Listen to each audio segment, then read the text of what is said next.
Today we're going to take this frozen bag of chicken that I defrosted from my freezer, and we are going to turn it into some amazing boneless buffalo wings. It's football season. Come on, guys. You know you want to eat these. They're amazing. So I'm going to walk you through it step by step. It's not hard and it's not too difficult to make. So as long as you can, fry in some oil, you're good to go. So we're going to start with throwing my chicken into a little bit of a marinade, and it's actually just kind of like a brine.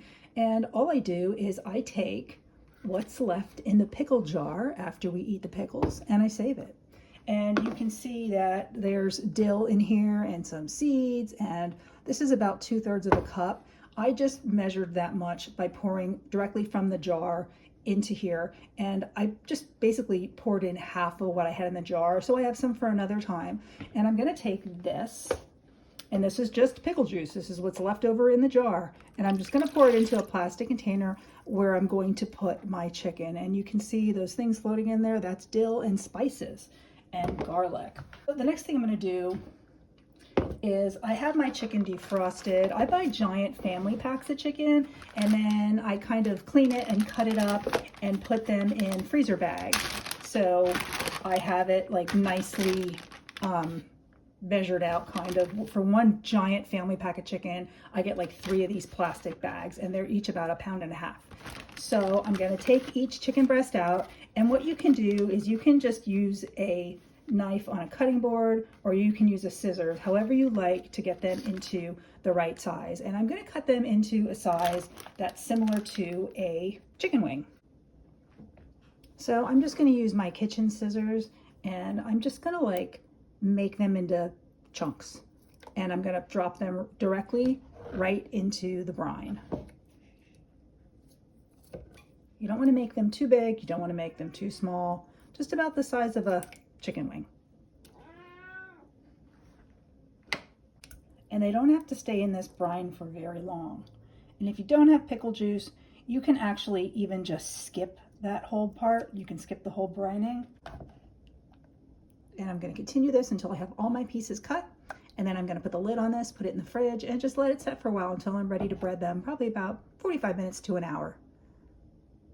Okay, I have all my chicken pieces cut up, and I have them in the pickle juice, and I am going to put the lid on and pop them into the fridge for at least 30 minutes.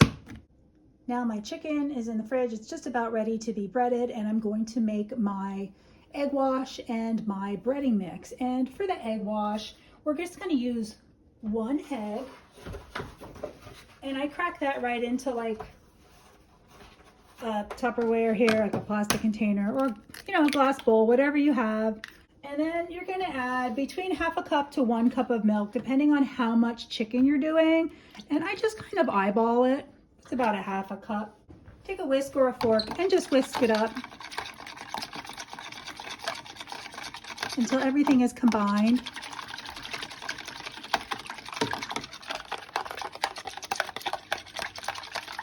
I'm going to give mine a little bit more milk. Looks a little too yellow. There we go. So there's our egg wash. Just very well combined, milk and egg. Once in a while, like it depends on what mood I'm in. Sometimes I'll take like a little garlic powder and like toss it in there, just a 1/4 teaspoon or so. You can do it, you don't have to. Sometimes I do it and sometimes I don't. Then I'm gonna make my dry mix for my breading. And it's 1/2 and 1/2, about 1 cup of flour to 1 cup of breadcrumbs. Now, if you have Panko crumbs, you can use those. I really like to use those. They're nice and crispy. I'm just using regular breadcrumbs today. And let me get my other package. So I'm going to start with 1 cup of the breadcrumbs, and then about 1 cup of flour. Add that. And I'm going to add the spices. This is our breading mix. And I'm going to put in a teaspoon of black pepper. If you like it very peppery, you can use 2 teaspoons. I'm going to use about 1/2 teaspoon of cayenne pepper.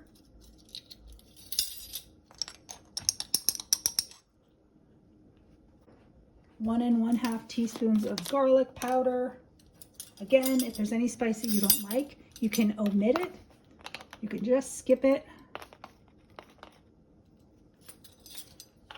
And then paprika, 1 to 2 teaspoons. And I'm going to use 1 teaspoon of paprika. A little help, a nice sized teaspoon. Heaping. I'm not putting any salt in this. And I'm just going to take my mixing spoons that are already dirty, and I'm just going to give this a mix. Just combine it. Make sure the spices aren't in any, giant clump. Okay, so let's get our chicken. Well, I drained my chicken. I drained the brine out down the sink, and instead of putting the chicken into the egg wash, I just poured the egg wash over my chicken in the same container that the chicken was in, and it's going to get nice and coated with that. I have my spice mix of my breading, which is 1 cup of flour, 1 cup of breadcrumbs or panko, and then black pepper, cayenne, garlic powder, and paprika. And of course, the recipe will be down below in the description. Now it's time to get breading our chicken pieces. So I have a piece of waxed paper, and I put that on top of my plate so that they don't stick. And I'm going to take the chicken from the egg and dip it into the flour, and then quickly dip it back into the egg again, into the flour again, and then they're going to go on the plate. Just make sure it drips off a little bit, and then use 1 hand for wet and 1 hand for dry, so you don't get tons of stuff on your fingers. And then I give it a shake. I dip it back in really quick, drip it off again, back in the breading mixture, press it on there pretty good, and then put it there. And we're going to do the same thing with all these. You don't want to drip too much of the egg wash into your breading mix. Try to keep the wet and the dry a little bit separate. All right, here are my breaded chicken pieces. I have much too many, many too many. So I'm gonna put some in a bag and pop them in the freezer. And the rest I'll fry. You can either put the whole plate in the fridge. I'm just gonna like pop them into this plastic container. I'm only gonna keep them in the fridge for about 30 minutes. And that's gonna help that breading stay on there. So I have about 26 of them here, different sizes, and I landed up freezing about 18 to 20. For my setup for frying, I have some vegetable oil in a wok, and if you don't have a wok, you can use a different kind of pan.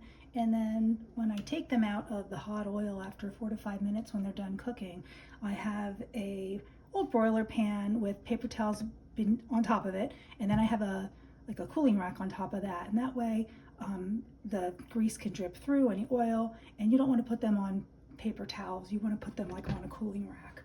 So my oil's heating up. It's going to be about 350, 375 degrees. You test it with a thermometer, and they should sizzle when you put them in the oil. So I have like kind of a small one, and there we go, nice and sizzly. And I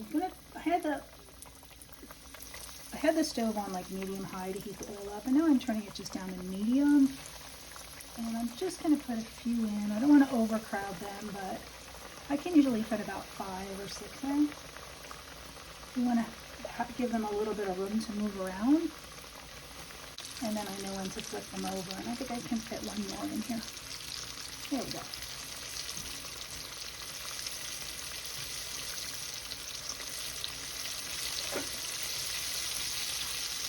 And if I feel like it's going a little too fast, like it's getting a little too dark too quickly, I will turn down the temperature.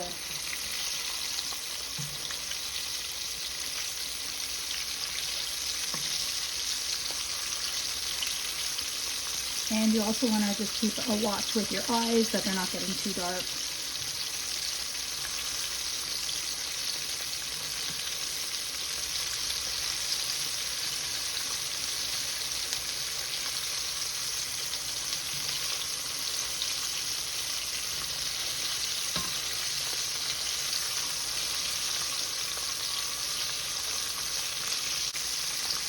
And got flipped over already.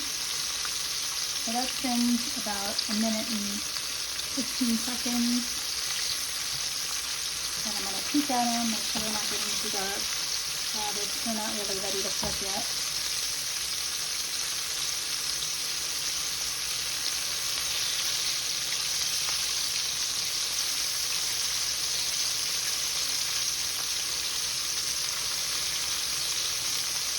that's been about 2 minutes. I'm going to actually turn off my timer and I'm going to flip them.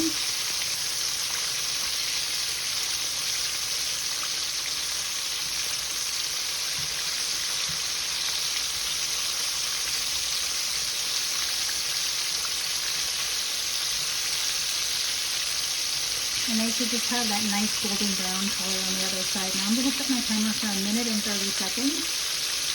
And I'm going to turn down my heat a little bit.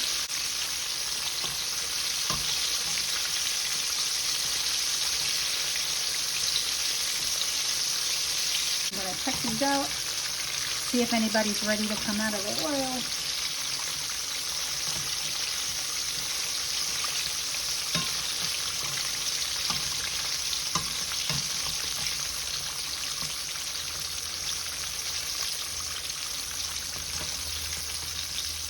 They do feel nice and crispy on the outside. There's my buzzer. So I'm going to take these out and then put the next ones in.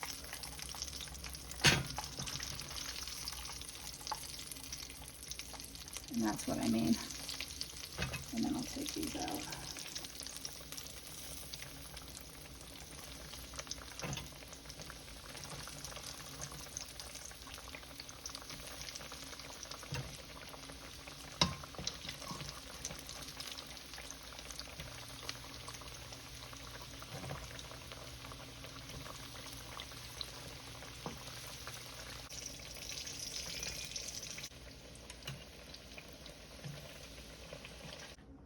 All right, so I have all my chicken fried. It looks beautiful, it's golden.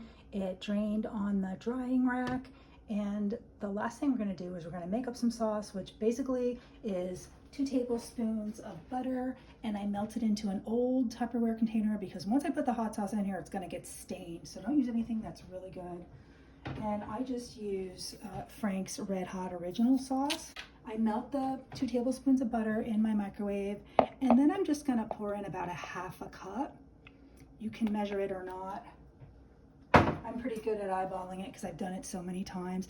And then I'm just gonna take a whisk and whisk that together.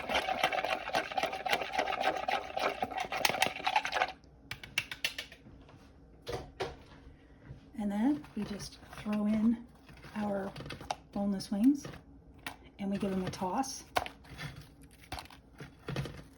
And that's it. I usually put the lid on, give them a toss. Isn't that great? Serve with celery and blue cheese, and best game day snack ever, or for any time. All right, I hope you enjoyed this video. If you did, please give it a like and don't forget to subscribe. If you try out this video, and don't forget, I'll put the entire written recipe down in the description below the video. If you try it out, leave a comment, let me know what you think. See you next time.